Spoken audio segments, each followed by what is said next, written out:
Assalamualaikum warahmatullahi wabarakatuh.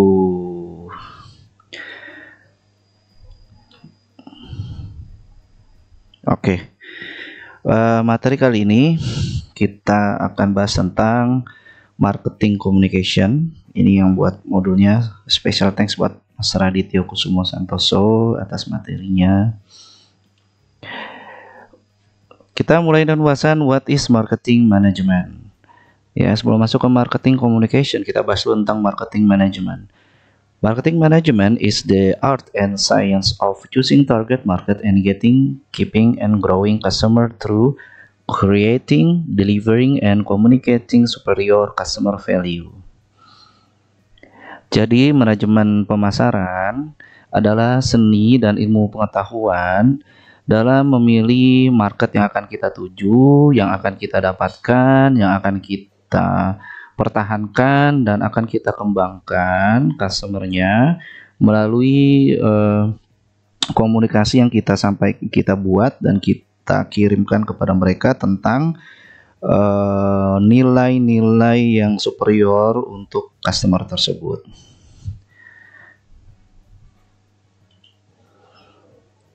Ya, di dalam sistem marketing yang sederhana, komunikasi itu berlanjut dari industri kepada market lewat barang, lewat komunikasi. Kemudian market itu memberikan gaji kepada industri dan berupa uang atas barang yang dia terima dan informasi atas komunikasi yang dijalankan. Jadi ada timbal balik dari industri dan juga dari market. Oke. Contohnya ada consumer market, business market, global market, dan non-profit atau government market.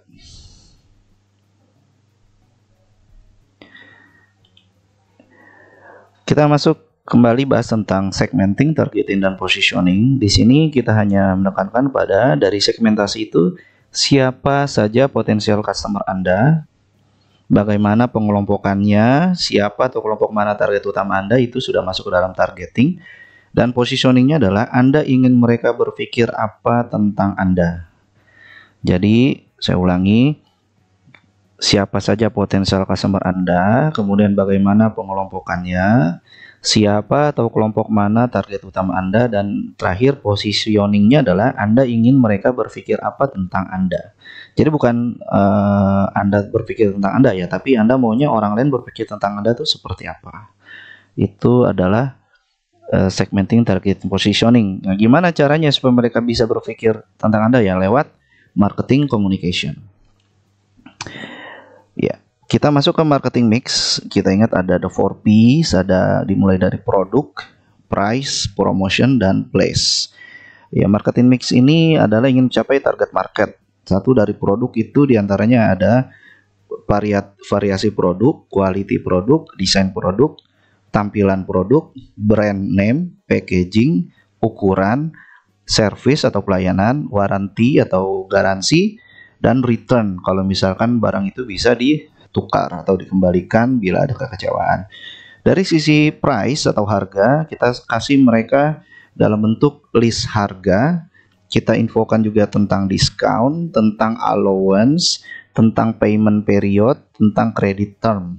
Ya, itu kalau bisnisnya bukan ke consumer ya. Kalau yang allowance, payment period, credit term, misalkan kalian business to business, bukan B2C atau business to government. Ya. Kemudian dari sisi promotion ada sales promotion, ada advertising atau periklanan, ada sales force, ada sales di lapangannya, kemudian ada public relation atau humasnya, dan juga ada direct marketing ya, itu jalur-jalur komunikasi untuk promosi. Kemudian jalur komunikasi untuk place atau distribusi adalah satu channel apa, saluran apa yang digunakan, coverage, area mana yang Anda cover, assortment, location, inventory, dan transport.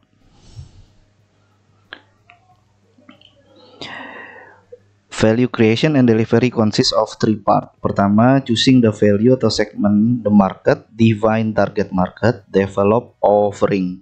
Ya, Jadi dalam memilih nilai-nilainya, kamu harus tentukan segmen marketnya, define target marketnya, tentukan, kemudian kembangkan penawarannya. Jadi penawarannya jangan simple, dikembangkan lagi supaya bisa ngena ke target market tersebut. Ya, dalam providing the value, dalam menyiapkan nilai tadi, diantaranya adalah product feature, tampilan produknya, harga, dan saluran distribusi. Itu hanya contoh ya. Contoh bisa diambil dari tadi yang marketing mix yang mana aja yang bisa kalian tentukan yang cocok sama produk dan jasa yang kamu jual. Kemudian terakhir mengkomunikasikan nilai tersebut lewat Salesforce, lewat iklan, dan lewat alat-alat promosi lainnya.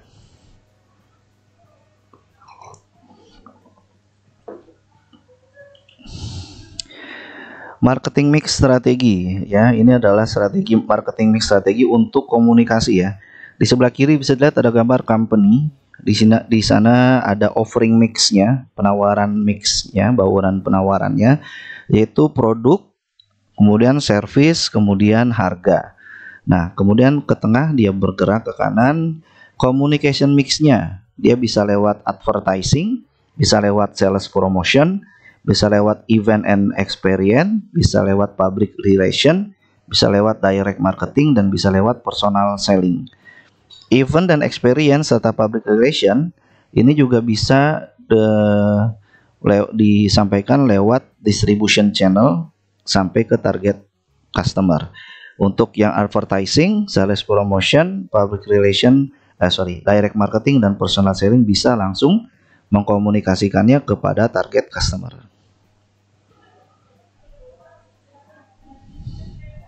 Contoh yang paling gampang, bagaimana Indomie menyampaikan tentang produknya, harga, promosi harganya, serta servisnya kepada target customernya. Biasanya mereka lewat iklan di TV ya, awal-awalnya lewat iklan di TV. Mereka tidak menggunakan sales promotion, tapi mereka ikut event dan experience. Misalnya ada event di PRJ, mereka ikut. Mereka kasih promo-promo bundle-bundle ya, maupun promo-promo di lewat toko-toko retail seperti di Lotte, Carrefour, dan sebagainya. Carrefour udah nggak ada ya. Bisa juga lewat public relation, mereka lewat event-event di TV. Kemudian bisa juga direct marketing. Misalkan mereka mau buka ekspansi ke toko-toko yang baru ya, ke daerah-daerah yang belum mereka garap. Tapi mereka tidak melakukan yang namanya personal selling. Juga tidak ada sales promotion kecuali hanya di event. Misalkan di PRJ mereka hire sales promotion. Tapi kalau nggak ada event di PRJ mereka nggak ada sales force-nya. Ya. Contoh lain lagi selain Indomie, misalkan Gojek. Gojek lewat mana sih? Mereka lewat iklan nggak sih di TV? Lewat, ada iklan di sosial media, iklan juga ya. Indomie juga ada ya iklan di sosial media, bahkan di podcast juga ada ya. Gitu communication mixnya. Jadi bisa nih ditambah lagi selain iklan, sales promotion, event, experience, public relation, direct marketing, dan personal selling. Bisa jadi podcast itu masuk ke dalam public relation ya. Kemudian iklan-iklan lewat siaran TV di bioskop juga bisa masuk dengan sponsorin iklan gitu ya.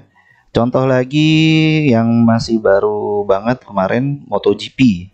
MotoGP itu kenapa setiap menang setiap yang masuk podium harus buka helm ganti sama topi. Topinya itu ada brandnya Michelin ya. Michelin gimana bacanya? Michelin. Yaitu sponsor ban. Jadi di MotoGP bannya semua pakai Michelin.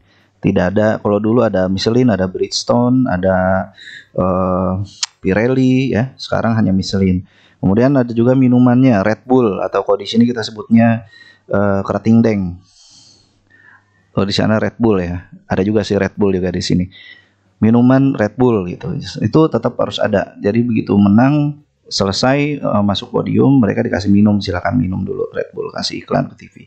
Nah, itu salah satu juga cara mengkomunikasikan dan mengasosiasikan nilai-nilai brand kamu dengan MotoGP. Misalkan Michelin brandnya kalau emang dapat diandalkan gitu ya, dapat diasosiasikan dengan keperluan otomotif untuk balapan atau yang daya tahannya dibutuhkan saat kuat. Kemudian juga Red Bull diasosiasikan terhadap minumannya para atlet, ya, para pembalap gitu yang bisa menyegarkan. Oke, basic communication model adalah seperti ini ya, seperti yang sudah dijelaskan juga di kuliah manajemen komunikasi, bahwa ada 5 basic communication model. Dari satu adalah pengirim, kedua adalah pesannya apa, yang ketiga adalah disampaikannya menggunakan apa, yang terakhir pesannya diterima apa enggak, kemudian ada feedback balik ya. Elemen in the communication process ya, di sini ada proses dari sender kepada receiver itu ternyata dan pesan yang disampaikan ternyata ada proses encoding, ada proses decoding, dan ada noise ya. Bisa jadi respon yang kita harapkan dari penerima pesan atau diharapkan dari iklan atau pesan layanan yang disampaikan lewat media tersebut, kita harapkan misalkan dengan iklan Indomie tersebut sampai ke kepada segmen marketnya, receivernya, diterima seharusnya, oh ini adalah varian baru nih, Indomie Korea gitu ya, cocok nih buat yang penggemar K-pop atau anak-anak wanita zaman sekarang yang suka lifestyle-nya seperti K-pop. Indominya jangan Indomie yang Indomie goreng biasa, rubah dengan Indomie yang model Korea gitu kan. Nah, tapi habis itu harus dianalisa, benar gak responnya seperti itu, benar gak kemudian dengan iklan di TV sekarang masif, Indomie iklan tentang Indomie yang Korea itu, apakah kemudian meningkat gak penjualannya di kalangan market anak-anak wanita remaja tersebut gitu ya. Gimana ngukurnya? Yang ngukurnya bisa dengan turun ke lapangan atau bisa menggunakan menghitung penjualan dari sekitar, atau bisa juga dengan melakukan survei. Kemudian dari feedback itu akan kembali kepada sendernya. Misalkan ternyata, oh iklan di TV itu tidak berhasil. Ternyata anak-anak SMP, SMA atau baru kuliah itu yang penggemar K-pop itu ternyata tetap lebih senang makannya Indomie goreng yang biasa, yang klasik, bukan yang Korea. Apalagi yang harus dirubah. Bisa jadi channel medianya yang akan dirubah, mungkin menggunakan sosial media, mungkin menggunakan event sekolah, pensi dan sebagainya. Pensi itu maksudnya pentas seni ya, ataupun event-event kompetisi, misalnya kompetisi macam-macam di sekolah, supaya nyampe pesannya anak-anak zaman sekarang makan Indominya jangan yang itu tapi yang ini, yang Korea gitu ya, mungkin seperti itu. Oke, lanjut ke slide berikutnya, ada promotion objektif atau tujuan promosi. Jadi tujuan promosi itu pertama kita menginformasikan, kedua menggoda atau mempersuasikan, mengajak ya. Yang terakhir tujuannya adalah mengingatkan. Ya, adaptasi prosesnya pada saat kita ngasih informasi itu yang diharapkan adalah tercipta awareness dan interest. Ya, kemudian kalau untuk pada saat kita target objeknya adalah mengajak, promosi yang mengajak. Nah, ini adoption prosesnya adalah evaluasi dan trial. Jadi artinya tester ya, harus kasih tester, harus uji coba atau kasih gratis dulu gitu ya. Udah nggak apa-apa, ikut aja yo, nih saya punya pelatihan gratis dulu aja gitu kan. Kalau saya punya tips trik cara jualan online gratis buat 5 pendaftar pertama misalkan gitu ya. Kalau untuk yang objeknya buat reminding atau mengingatkan, ini adoption prosesnya adalah konfirmasi atau decision langsung ya. Biasanya kalau cuma mengingatkan nih, misalkan contoh tadi Indomie, atau biasanya iklan-iklan rokok lah, yang tujuannya tuh sebenarnya bukan buat ngasih tahu tentang rokok, bukan ngajak orang rokok, tapi dia cuma mengingatkan. Yang ditampilkan tuh di iklan rokok biasanya contoh orang-orang yang sukses ya, orang yang suka adventure, dia nggak ngerokok di situ, tapi ntar ujungnya ditampilkan rokok gitu ya. Tujuannya cuma mengingatkan supaya si pembelinya atau kan customernya beli lagi. Cuman saya tidak menyarankan ya, kalau bisa nggak usah merokok ya. Oke. Kemudian AIDA modelnya di pada saat fungsi informasi ini membutuhkan perhatian ya dan interest. Jadi saluran atau iklan atau kata-kata yang digunakan itu sesuatu yang bisa ngasih perhatian, bikin orang langsung clickbait gitu ya, langsung hook, ada hooknya, langsung orang wah apa nih gitu ya. Kemudian kalau untuk yang persuading itu harus mengena ke desire mereka, menggoda hasrat mereka ya. Padahal misalkan tadinya nggak mau ikut pelatihan Excel gitu ya, merasa saya udah jago Excel nggak perlu gitu ya. Tapi ternyata diajak, ayo ikut. Kalau ikut ini misalkan ikut pelatihan Excel ini nanti dapat makan siang gratis di hotel atau nanti bisa ketemu sama Dian Sastro. Nah langsung deh, oh ikut pelatihannya gitu ya, kayak gitu. Kalau untuk yang reminding itu tadi AIDA modelnya adalah langsung action. Oke, jadi kalau ada iklan yang sifatnya reminding langsung action gitu. Bagaimana sih mengembangkan suatu marketing communication? Terutama pertama kita buat perencanaan dulu. Yang balik ke tadi ya, positioningnya, diferensiasi dari brand kita apa. Kalau brand kita tidak ada bedanya sama brand lain, ya gimana mau kasih komunikasinya. Kita harus cari perbedaannya dulu, apa yang mau kita sampaikan kepada halayak ramai. Kemudian eksekusinya adalah satu, menggunakan media strategi, ATL media, ada juga BTL media. Apa itu ATL media, apa itu BTL media? ATL itu adalah above the line media, BTL itu below the line media ya. Kemudian terakhir proses evaluasi. Ada marketing matrix buat above the line, ada marketing matrix untuk below the line ya. Semuanya sudah ada matriksnya, pengukurannya untuk analisa dan evaluasi. Ya, contoh ini satu above the line, dua below the line ya. Media selectionnya apa? Kriteria for selection medianya, misalnya ada product feature, consumer purchase, distribusi, budget, legal restriction, price fluctuation. Ini semua akhirnya adalah di prosesnya execution ya. What is above the line media? Above the line is a type of advertising that use non-personal form of mass communication and offer a high degree of control for those responsible for the design and delivery of the advertising message. It is a message generally persuasive in nature but not intended to be forceful or abrupt. Ya, above the line media itu adalah tipe periklanan yang menggunakan bentuk tidak personal dari komunikasi massa yang memberikan kontrol yang sangat tinggi untuk yang bertanggung jawab untuk desain dan pengiriman dari pesan-pesan dalam iklan tersebut. Jika itu adalah pesan, biasanya sifatnya persuasif secara natural ya, tapi tidak bertujuan untuk memaksa atau mengganggu. Ya, kenapa above the line media itu sangat penting? Karena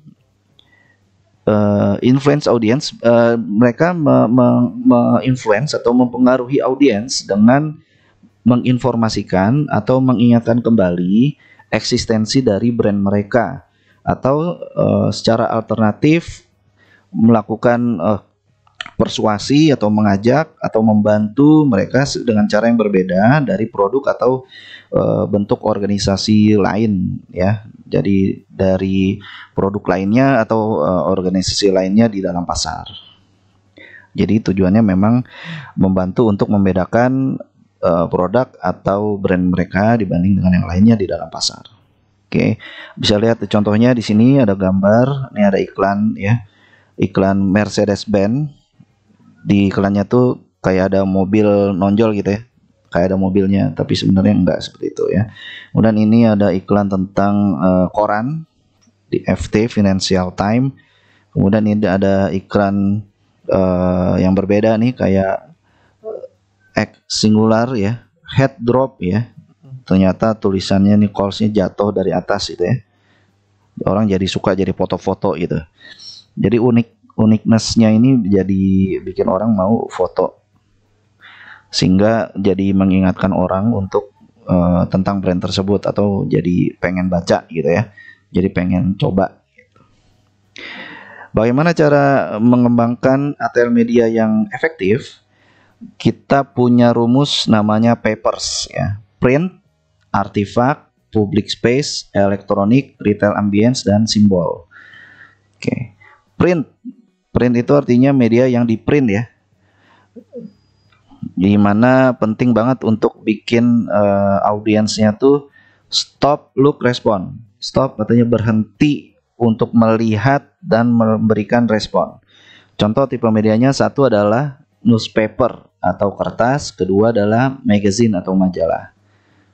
Ya, ada strength dan weakness dari masing-masing ini ya. Di antaranya untuk newspaper mungkin memberikan jangkauan yang luas, high coverage, kemudian lebih murah, lebih fleksibel. Cuman dibacanya juga lebih sebentar ya, menggunakan waktunya sebentar. Kemudian speed of consumption-nya dikontrol sama si pembacanya ya. Bisa cepat, bisa lama tergantung si pembacanya gitu. Tapi dia juga punya weakness ya. Short lifespan, artinya cuma sekali baca udah, orang nggak baca lagi, atau 2 kali baca maksimal udah nggak dibaca lagi tuh koran gitu ya. Kemudian iklan-iklannya juga cuma dapat exposure yang sedikit gitu. Umumnya juga reproduksi iklannya itu sangat tidak bagus, impactnya juga poor, kemudian tidak memberikan atensi yang bagus ya, rendah attention. Kemudian untuk majalah ya sudah tidak banyak yang gunakan juga ya. Nah kemudian print int, ini adalah print int nih contohnya ya. Printnya ada di majalah atau ada di koran seperti ini. Ya, L'Oreal advertising deliver clear meaning of the product. MACD can make newspaper old style become attractive ya. MACD itu tulisan di koran jadi dirubah sama dia jadi kayak French fries gitu ya. Kemudian yang kedua selain print media adalah artifact. Artifact itu bisa berbentuk bentuk 3 dimensi ya, atau 2 dimensi seperti ini ya, gambar Doraemon gitu ya. Artifact itu harus eye catching, kemudian sesuatu yang baru buat audiens dan bisa bicara sendiri without many information ya. Dengan melihat artifactnya aja kayak dia udah bicara sendiri, nggak perlu dikasih tulisan-tulisan banyak ya. Ini ada strength dan weakness-nya. Kemudian ada public space, ada tipe yang outdoor, ada yang transport ya. Transport itu kalau kayak yang ada di tempel di iklan berjalan ya. Outdoor itu kayak di baliho, di pinggir-pinggir lampu merah gitu ya, atau di jembatan penyeberangan ya. Bisa berbentuknya baliho, bisa bentuk billboard, bisa juga berbentuk LCD atau videotron. Ya ini contohnya billboard that can really make people remember very clearly ya. Kalau billboardnya dibikin aneh-aneh kayak ini ya, dia bikin ke terowongan ternyata gambar kayak kiper lagi nangkap bola gitu ya. Atau ini car advertising ya, diiklankan di mobil dikasih gambar 3 dimensi, yaitu namanya public space. Kemudian elektronik, tipe medianya adalah televisi, radio, dan media baru yaitu internet ya. Ada strength-nya dan juga ada weakness-nya. Oke, memang kalau lewat contoh dari lewat yang baru aja ya, lewat internet. Memang interaksinya itu sangat tinggi. Kemudian sangat memungkinkan adanya respon yang segera. Ya, kemudian biayanya biasanya tidak terlalu tinggi. Fleksibel dan sangat mudah melakukan update ya. Bisa kamu iklan di sosial media atau di website, itu harganya memang murah ya, sangat murah, cuma dihitungnya harian. Weakness-nya adalah spesifik segmen. Jadi kalau kamu nggak punya segmen yang spesifik, repot juga kalau marketnya ternyata umum, berat kalau pakai internet. Ya, kemudian slow development of infrastructure, high user setup cost ya, setupnya bikin iklannya yang bikin videonya atau bikin apanya agak berat ya. Kemudian ada transaction security issues, kalau orang bayar aman nggak gitu ya, ada isu-isu seperti itu. Kemudian retail ambience itu di dalam toko ya, jadi pentingnya dekorasi di dalam Contoh ini ada Starbucks, ada Jeko Donat ya. Jeko Donat dia ngasih ambience, orang bisa ngelihat proses pembuatan donatnya gitu ya. Walaupun dibatasi oleh kaca tapi tembus pandang. Jadi bisa ngelihat proses-proses yang dilakukan selain melihat display donat yang sudah jadi di samping kasir. Oke, juga bisa lewat simbol ya. Simbol pun bisa berbicara, memberikan brand nilai ya, atau brand image, brand equity. Ya, bisa. Kalau kamu lihat logo simbol Apple, apa yang ada di pikiran kamu? Quality gitu ya.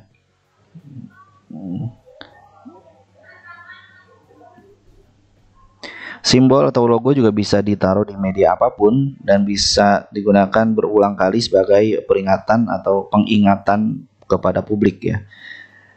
Simbol atau logo membantu produk menjadi sebuah brand di bidangnya. Misalkan kalau di Indonesia itu kita kenal ada yang namanya Haus gitu ya. Ya udah jadi brand banget kalau kita cari minuman Haus gitu. Kalau untuk di kopinya ada kopi kenangan gitu ya. Sekarang mulai ada baru Tomorrow Coffee. Kemudian media below the line. Ya. The term below the line promotion or communication refer to form of non-media communication, even non-media advertising. Below the line is a common technique used for touch and feel product consumer item where the customer will rely on immediate information than previously researched item.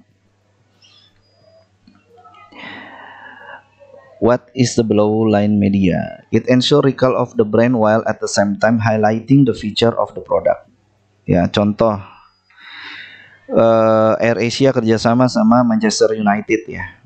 Disebutnya AirAsia, the official low fare airline of Manchester United ya. Promosi, ini below the line, dia promosi sama Manchester United.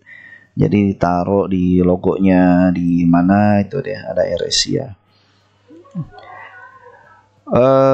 Below the line media itu rumusnya SPDP SC ya. Sales promotion, public relation, direct marketing, personal selling, sponsorship, dan community involvement. Sales promosi itu adalah non-personal form of communication but has a greater capability to be targeted at smaller audience. It is controllable, the cost can be much lower than advertising. Oke. Sales promotion itu untuk consumer oriented promotion dan untuk trade oriented promotion ya. Untuk yang langsung kepada konsumen itu memotivasi konsumen untuk membeli barang a larger quantity dengan lebih banyak atau lebih mempercepat purchase cycle atau of the customer, atau dia bikin konsumennya balik lebih cepat gitu ya. Biasanya dia mungkin belanja sebulan sekali, dia bisa jadi belanja 2 hari sekali atau seminggu 2 kali. Trade oriented promotion itu provide an inducement to marketing intermediary such as wholesaler and retailer ya. Jadi memberikan bantuan nih kepada wholesaler dan retailer. Jadi kayak mendampingi ya. Oke. Yang untuk consumer oriented promotion biasanya kita kasih sampel.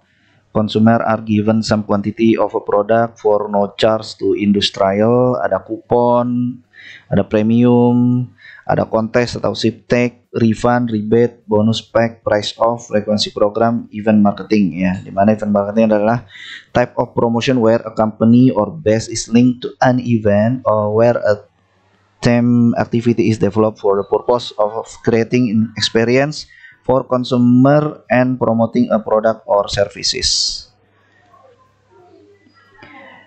Kemudian untuk trade orientation promotion ada contest and incentive to stimulate greater selling effort and support from reseller management or sales personnel. Ada trade allowance, a discount or deal offer to retailer or wholesaler to encourage them to stock, promote or display the manufacturer product. Point of purchase display, important promotion tool because they can help a manufacturer obtain more effective in-store merchandising of product. Training program, manufacturer provide sales training assistance to retail salesperson in number of way. Trade show, a forum where manufacturer can display their product to current as well as prospective buyer. Cooperative advertising, the cost of advertising is shared by more than one party. Contoh ini yang sales promotion ya. Contoh ya, bikin kupon ya. Ini kerjasama biasanya. Kayak ini juga kerjasama nih, biasa bayar sewa ya di toko buat nitip apa namanya, booth. Kemudian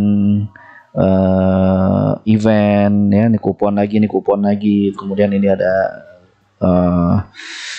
POP yang langsung dipajang di tokonya ke orang datang. Kemudian ada public relation. Kemudian ada direct marketing.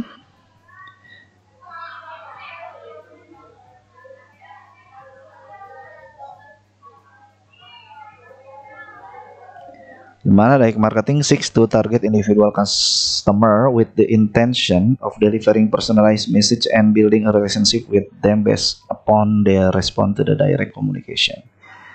Ya, namanya direct marketing, jadi ada terjadi marketing secara langsung, komunikasi secara langsung juga ya. Langsung direspon secara langsung. Bisa langsung ke orangnya. Ya, bisa lewat email, bisa lewat telepon, segala macam ya. Nah, ini adalah medium of direct marketing: direct mail, katalog, broadcast media, teleshopping, telemarketing, couponing, email marketing, dan internet. Kedua, berikutnya adalah personal selling. Personal selling is oral communication with potential buyer of a product with the intention of making a sale. Ya, personal selling itu biasanya menggunakan SPG ya, atau apa namanya, marketing eksekutif, marketing representatif. Kemudian sponsorship, seperti contohnya Barclay Premier League, kayak tadi yang saya sebut di MotoGP, ada Michelin, ada Red Bull ya. Atau kayak kalau kita suka nonton Liga 1, BRI Liga 1 gitu ya, itu sponsorship ya. Community involvement, the local community as the target of activities, organization and community create the mutual understanding, and the community can be encouraged to identify more strongly with the focus organization. Jadi menggunakan komunitas ya, mengajak komunitas untuk ikut terlibat ya dalam mengkomunikasikan produk atau marketing Anda. Oke, sekian materi marketing communication hari ini. Silakan dibaca-baca lagi. Untuk link filenya sendiri akan Mas taruh di Google Drive, yang dimana linknya bisa dilihat di deskripsi video di bawah ini. Bila Anda suka video ini, silahkan kasih like, share ya, silahkan komen apabila ada yang ingin ditanyakan atau bisa nanti ditanyakan di kelas di pertemuan berikutnya. Terima kasih atas perhatiannya.